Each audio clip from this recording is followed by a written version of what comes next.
I was just bored, and my friend's husband was in the RAF, and had told me all about it, and I just felt I needed to get away from home and do something else.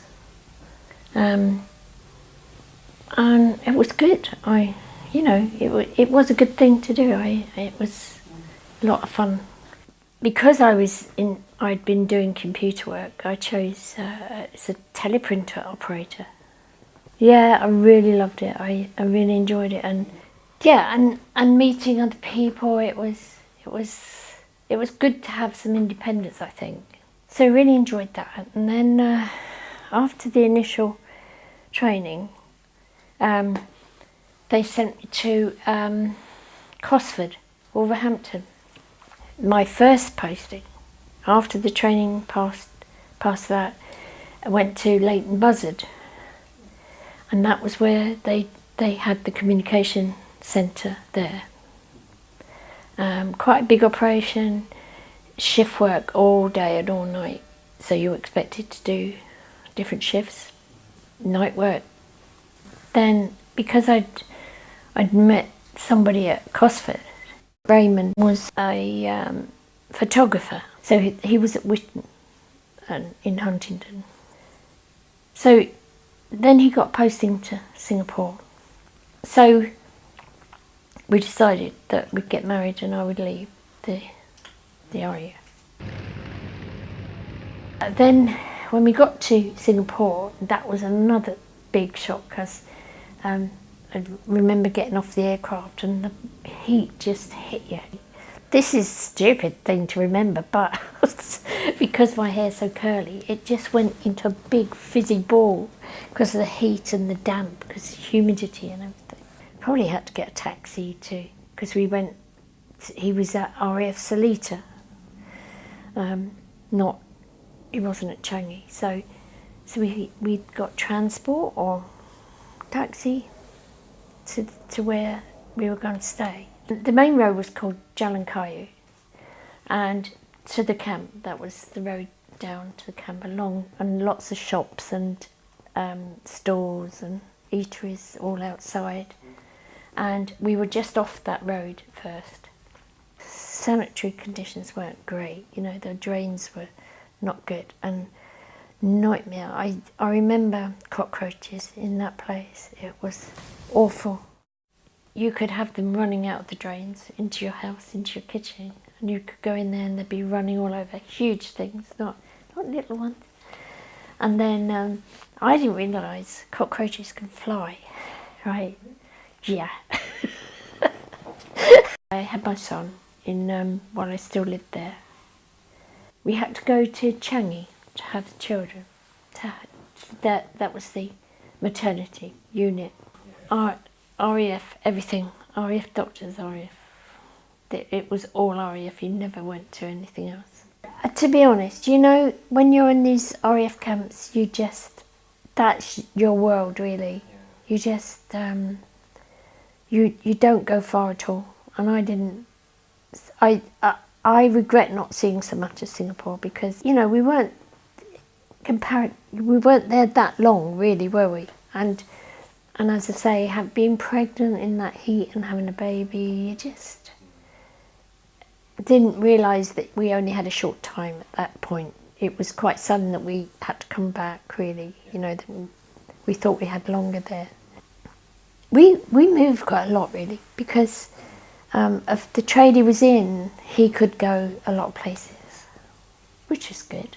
Let me think. We went back to Whitton end of '69, and we were there. We were more or less 2 years everywhere, I think. We got posted to Germany, RAF Bruggen, and at first you had to find your own accommodation. They helped you, but the first place we had was Romont. We were near Romont, it's called.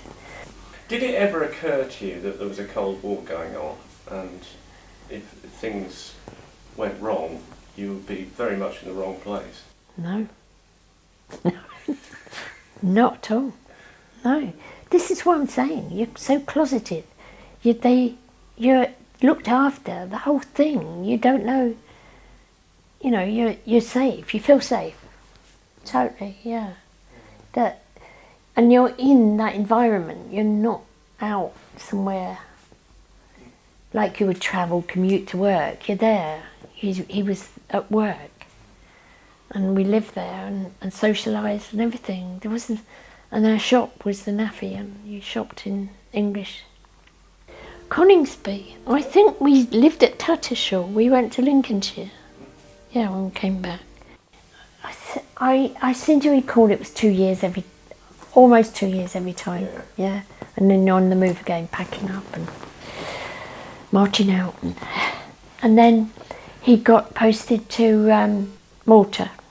How did this happen? I mean, did you just come back from work one day and say we're off? Yeah, sure, more or less. Yeah, and just say we're being posted again, because you could volunteer as well for postings, because some people didn't want to go, and the wives, like we were saying, the wives didn't want to go. They wanted to stay at home. They, just stayed in, say, Whitton for years and just lived there with the kids, go to school. And yeah, I didn't mind at all. It didn't bother me at all. Loved it.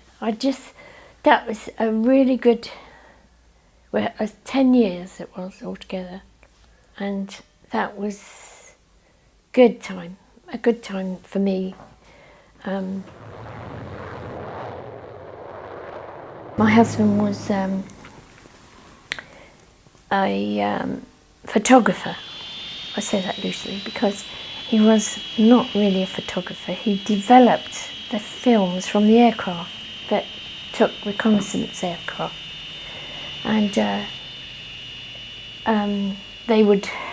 huge big reels, and they'd bring them in and they would develop them for all the aerial shots. It wasn't that far from the airport, Lucca, RAF Lucca. A place called Bergy-Bouger.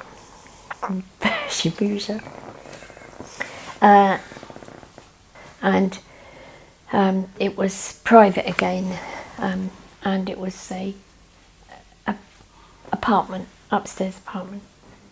There, they only did half a day schooling, and then I used to go and meet them, go and pick them up at school and take them to Califrana Beach Club, and that was just for us, personnel.